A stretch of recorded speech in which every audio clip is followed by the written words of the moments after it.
Hey there, hopefuls, and welcome back to another episode of the Hopeful Simplicity Podcast. I am Melissa, your host, and I believe organizing should not fall on one person's shoulders. Today, we're tackling the question I hear a lot every week. What if my family won't help?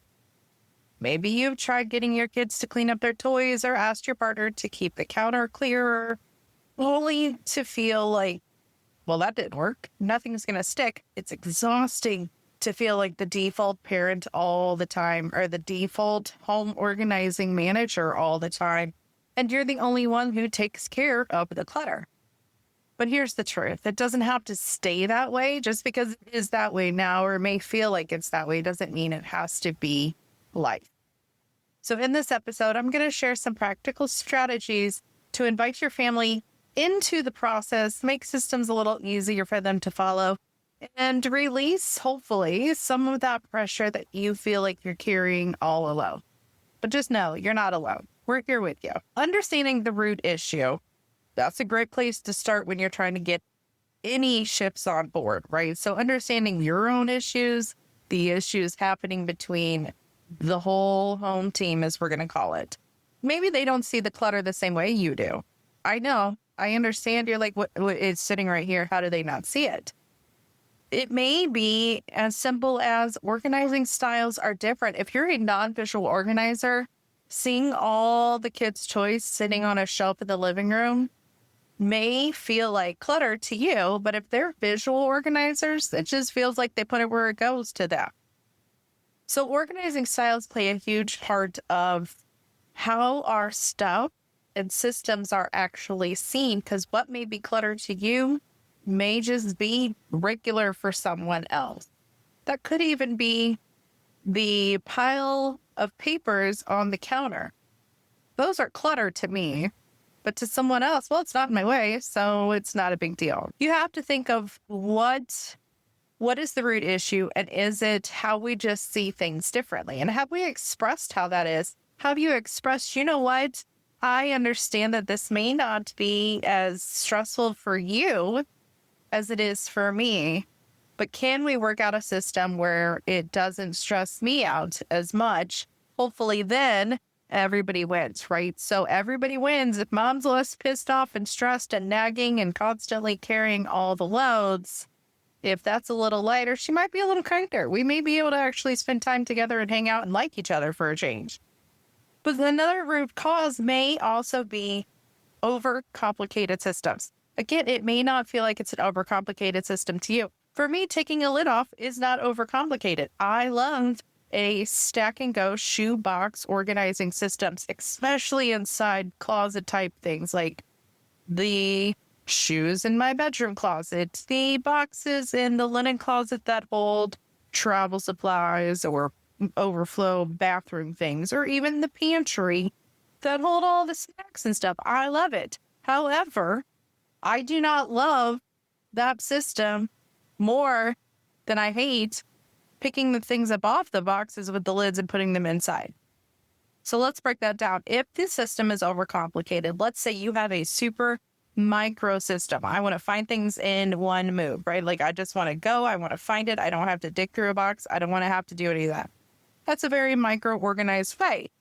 But if you have that system in place to somebody that's a drop and go organizer, it's going to fail. It's too complicated. You've probably heard me talk about when we compromise and build solutions for the whole home team to manage, we lean toward those macro organizers, the one-step put-away systems, because it's easier to take away 2 of the steps of my 3-step put-away process to meet them at their one-step needs. So it's easier for him to toss medicine into the medicine box without a lid instead of take the box out, lift the lid, put the medicine inside, put the lid back, put the box back. So instead I could just tilt the box, toss it in. That's the overcomplication of systems and solutions that may be part of the root issues of clutter, or what feels like clutter to you. It just may be, okay, this is not working. Why is it not working? Let's dial it back. And if that's not it, let's dial it back some more.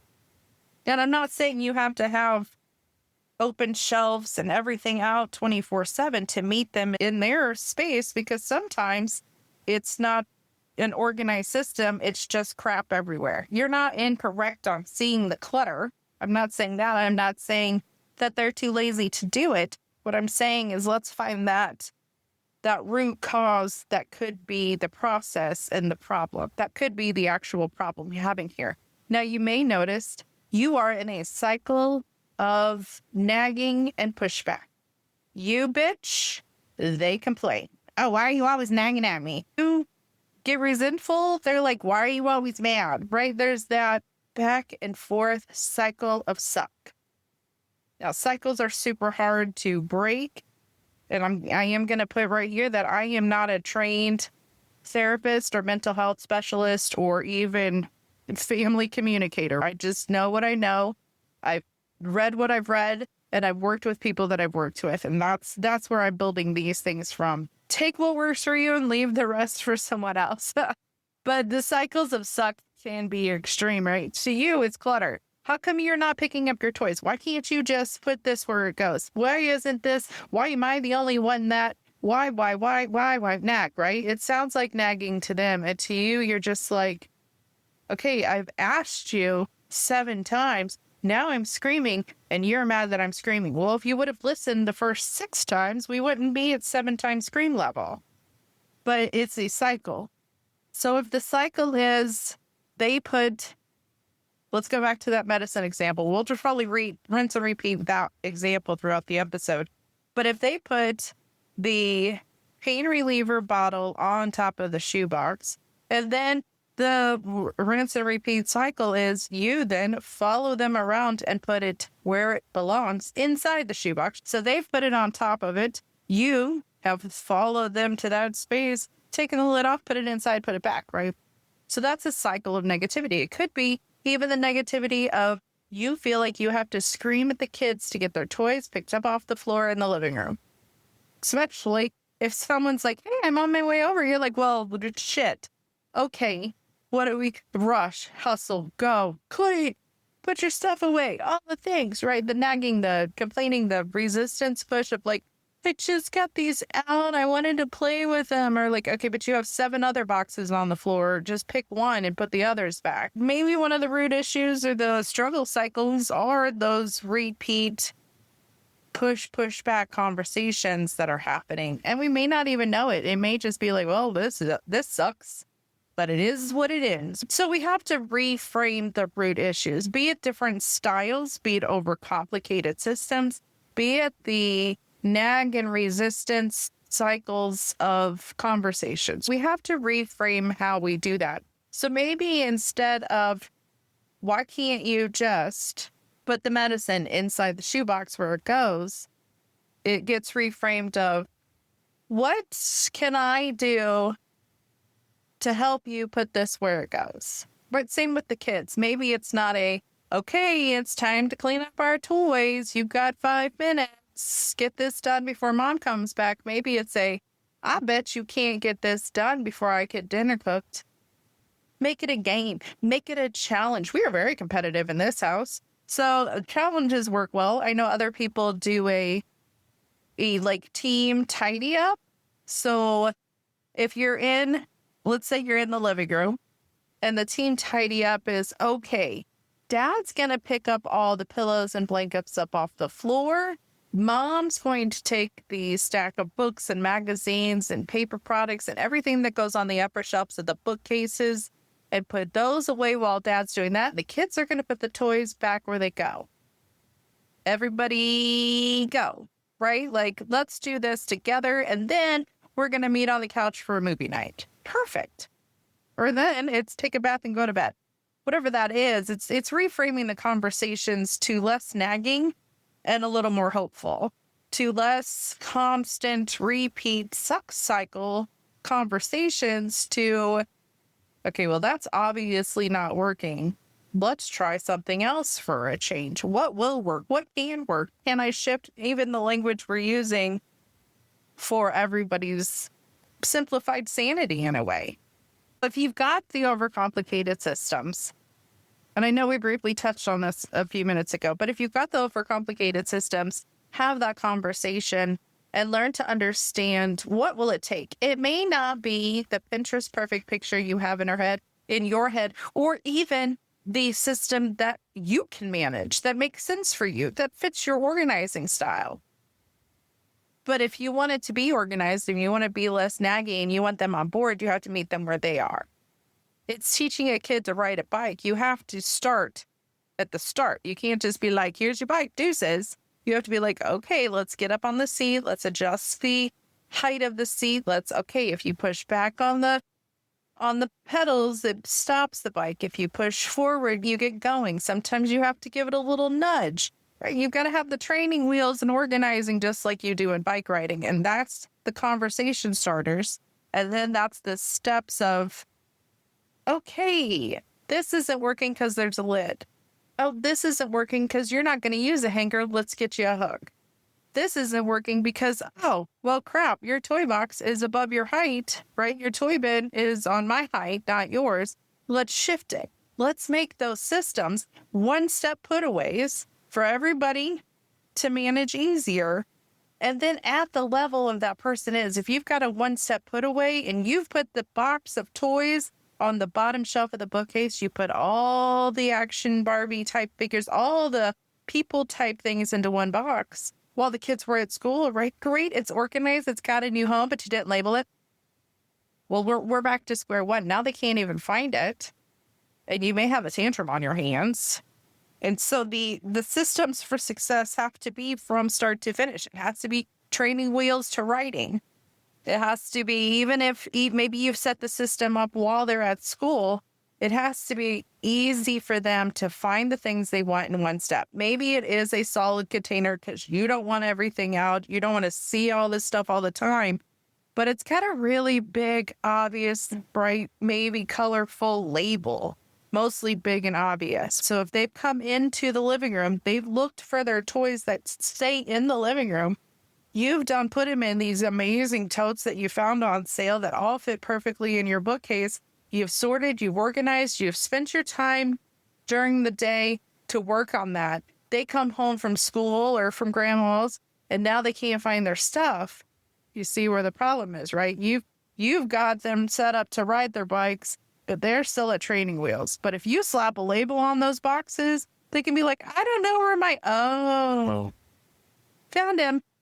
And then when it's pickup time, it's easier to put back. It's not just pick a bin and toss crap in, because sometimes that can be too much because tomorrow they won't be able to find what they're looking for because they just put it wherever. But if you've got bins labeled clearly, maybe they just pull all the bins out during that 5-minute, 15-minute tidy time, right? Dad's doing the pillows and blankets, mom's doing the books and magazines, kids are doing the toys. Maybe they pull all the bins out and just do a toss, put the bins back. If you have ever felt like giving up because no one else pitches in, nobody else helps, you're doing this home organizing, home management thing alone, I want you to take a pause. And I want you to go ahead and grab some free support, even if it's just the Core 4 Decluttering Challenge. It's in the show notes. It's built to help you start small, lighten your spaces without the heavy lift of knowing where to start. Check out the show notes and grab your Core 4 Declutter Challenge today. It's simplified. You've set it up for a simplified process, one step put away, anybody can manage it. Now, those labels and the open bins, or at least open bins without lids, makes it clear. It ignites those visual cues that we need to be like, oh, that's where it goes. So maybe you've just taken the toys off the open shelf, put them in a container, put the container where the toys normally were on the open shelf, slapped a label on that container, and it's still like it's put away like they're used to, right? It's still in the same spot. It's still at the same level. It's just been contained on the shelf instead of slapped on the shelf. And then that label, hello, visual cue, I know where stuff goes. You have less of that nagging. Well, I don't know where it goes. Well, how can I put things away if I don't know where things go? Well, you've put all these containers here and I don't know which one's supposed to go where, and now I can't find my ... Okay, well, Did you look in the bin that's got the giant picture of Hulk on it? That's where the action figures go. And it probably says action figures or person toys or figurines, whichever suits your style and your family and your needs. Insert here. But it makes it more obvious to everyone where it goes. And then hopefully later on in a few days, you've got less of the, well, I don't know where this goes. And you've got less of the response of, well, did you look in the frickin' bin with the label on it? Don't pretend like you haven't had those thoughts, at least in your head. Maybe your face says it out loud. But when it's obvious, you get less of those.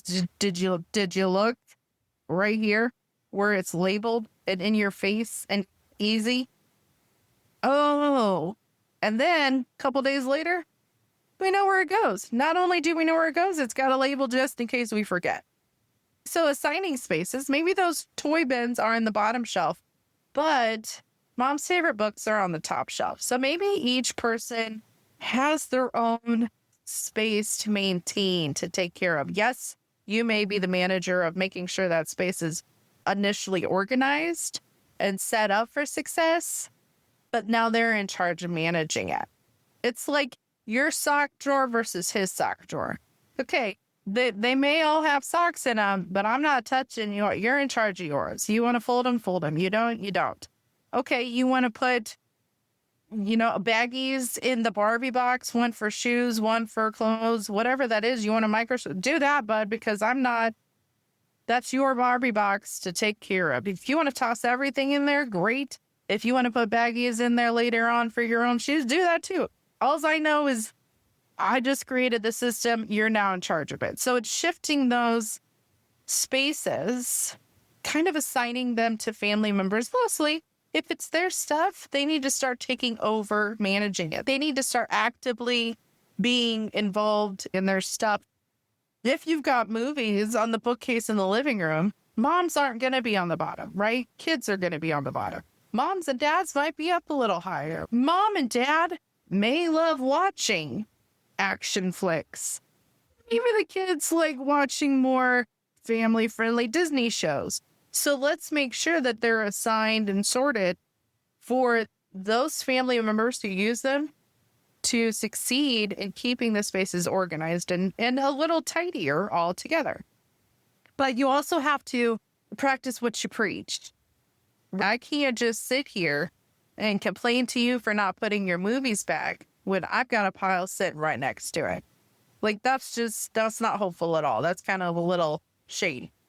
Now, it may be a matter of you get started and then they're like, oh, we're doing this now. Okay.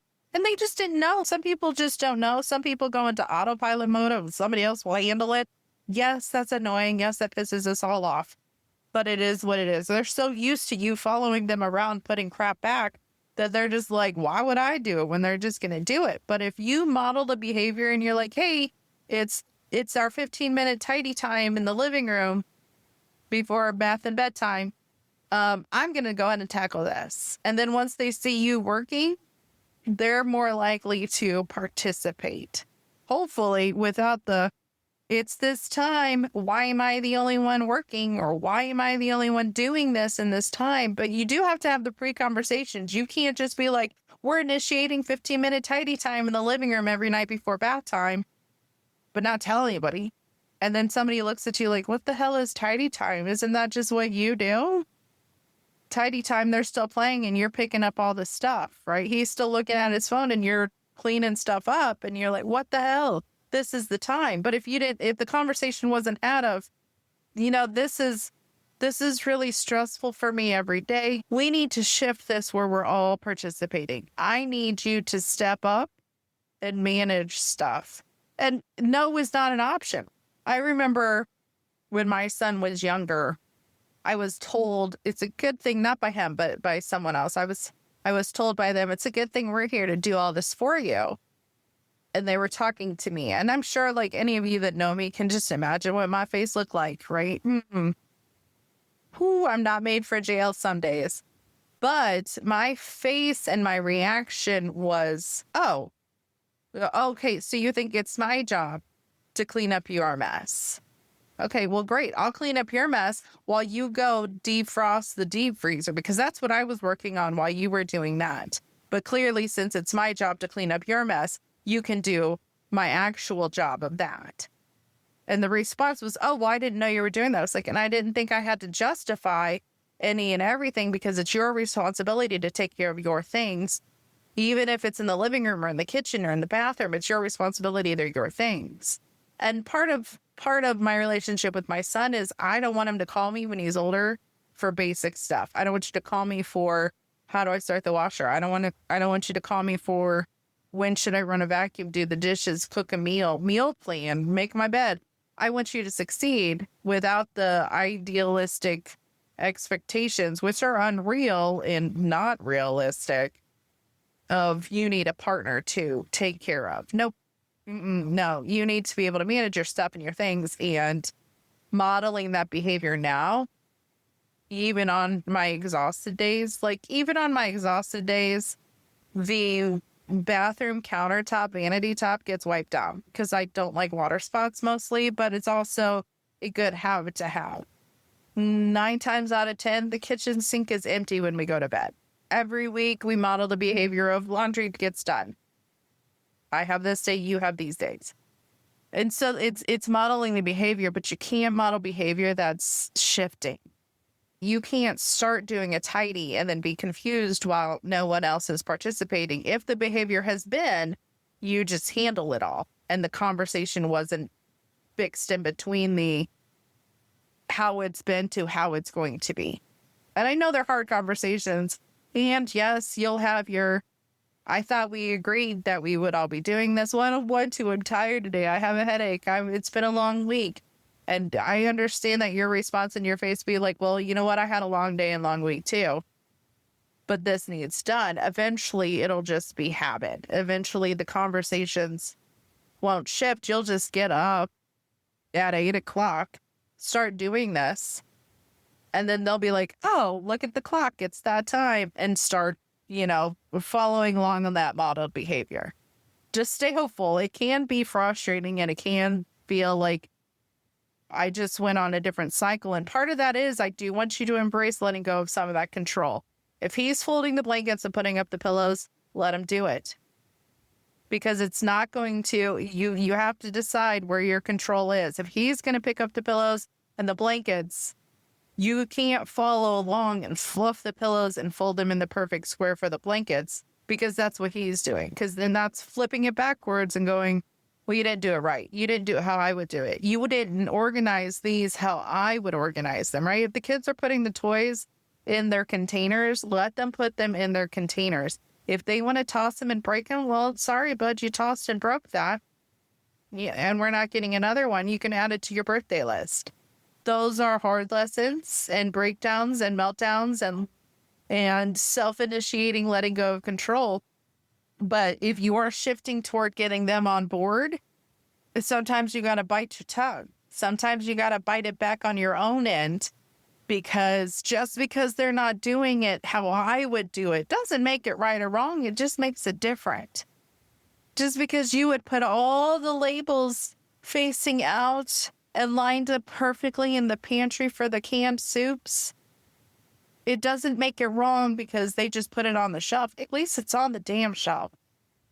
Because honestly, living an organized life does increase our less stressed everyday status, but it's not a make or break situation. If the labels aren't perfectly lined up or facing outward, like you would do it, it doesn't mean they did it wrong. And it doesn't mean you have to come along and fix it. It just means what really matters, where can I let go of control? Because if I let go of control, the outcome of them getting on board is more likely to happen. If that's the actual outcome, if that's the real focus point I want them on board, you may have to lower your standards of what on board looks like. And yes, I understand that that's really hard. Go to your sock drawer and make it rainbow colored, book folded, magical happiness. That's what I do. Or go to the linen closet and make sure all the lines are lined up on the towels. Whatever that is, if you feel like you're like, but Can we just go do it where you can have your control and get it out over there? But especially in those common spaces, in the bathroom, in the living room, in the kitchen, maybe in your bedroom, if you share it with a partner, some of those things you have to really, really, really get ugly with yourself and be like, okay, are they doing it wrong or am I having a control moment? It may be a bit of both, but there's a middle ground where you have to, okay, what is the actual goal? Does this really flippin' matter to reach the goal? It's not always a yes or no, but it's normally leaning to one of those heavier than the other. And yes, I have control issues of my own. Don't get me started. But it's, we just have to find that balance, especially if we do have the goal in mind. Now, you've had the conversations. You've had the shifts, the small shifts over time, but we got to stay on it, right? We have to sustain that organized life of shared responsibility, of getting people on board. So maybe every week you have a, hey, how'd that work for you? Did having the chore chart up in the kitchen help you remember that you're in charge of toys during our tidy time in the living room on Monday, Wednesday, Friday? Did the alarm that was dinging on our phone at 8 o'clock help you remember that it was time to ... Did your calendar reminder or your planner marker page help you remember that Monday's your laundry day? Let's just check in. Maybe during those weekly check-ins, that's your perfect time to, okay, this is going really, really well. I appreciate everybody getting on board for this. How else can we up level? What else can we do? What do you want to take on next? Don't give them the option to opt out. Don't do that. That's because I will opt out of being in charge. Not going to lie. I'm out. I still want everything to be maintained, organized, and at this standard, but I'm out. Like, that's not a thing. So check-ins, even if it's a conversation while we're clearing the tables and doing the dishes and putting things away, it's like, oh, this is really great. Can you hand me that? And how was that? How was this? How did that go? Did you want to do this instead of that? I don't mind switching. Have the check-ins. Don't think that just because they're on board for plan A doesn't mean you can't up level to plan B. Just make it part of the regular things. Maybe every Friday night you have family game night and you have a card box where you pull family check-in hard question to talk about during game night. Just make it a regular thing. And then you celebrate. Like, hey, you know what? This is better. It could still go for a little more progress. Like, this is much better that you're picking up your toys and you're picking up the blankets and pillows. Maybe next week I challenge you to fluff the pillows as you put them back. What's your challenge for me? But you have to make sure that we celebrate the progress. We're not striving for Pinterest perfect. That's not real life. We're striving for less stress living in an organized lifestyle. So we have to celebrate the progress and the participation levels increasing. And sometimes that looks like shifting it to a this or that option.